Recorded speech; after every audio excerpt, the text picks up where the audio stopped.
Muslim population in 2050 ratio 25 साल बाद दुनिया के इन देशों में कम हो जाएगी मुस्लिम आबादी, जाने भारत में कितना होगा।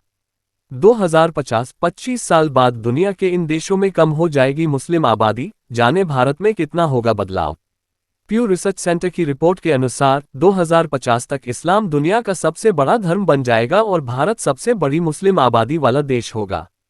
प्यू रिसर्च सेंटर ने धर्म को लेकर किए गए अपने the future of world regions अध्ययन में अनुमान लगाया है कि साल 2050 तक इस्लाम दुनिया का सबसे ज्यादा फॉलो किया जाने वाला धर्म बन जाएगा। हालांकि दुनिया का एक ऐसा क्षेत्र भी है जहां मुसलमानों की आबादी घटने का अनुमान है। साल 2010 में एशिया पैसिफिक रीजन में मुसलमानों की आबादी 61.7% थी, जो 2050 तक गिरकर 52.8% होने का अनुमान है।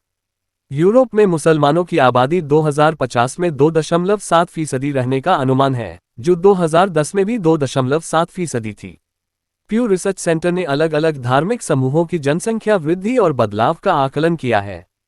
खासतौर पर इस्लाम, ईसाई और हिंदू धर्म के बारे में महत्वपूर्ण आंकड़े दिए गए हैं। अध्ययन के अनुसार साल 2050 तक इस्लाम दुनिया का सबसे बड़ा धर्म बन जाएगा।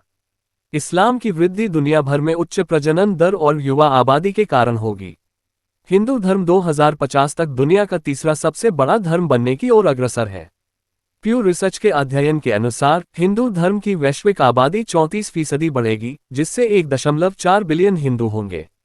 2050 तक हिंदू धर्म, ईसाई 31.4% और मुसलमानों 29.7% के बाद दुनिया की कुल आबादी का 14.9% हिस्सा होगा।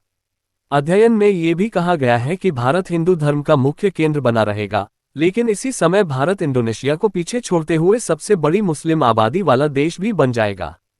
भारत में मुस्लिम आबादी, भारत में 2050 तक मुसलमानों की आबादी 310 मिलियन से अधिक हो जाएगी, जिससे भारत में मुस्लिम सबसे बड़ा अल्पसंख्यक 18%, जबकि हिंदू बहुसंख्यक 77% बने रहेंगे।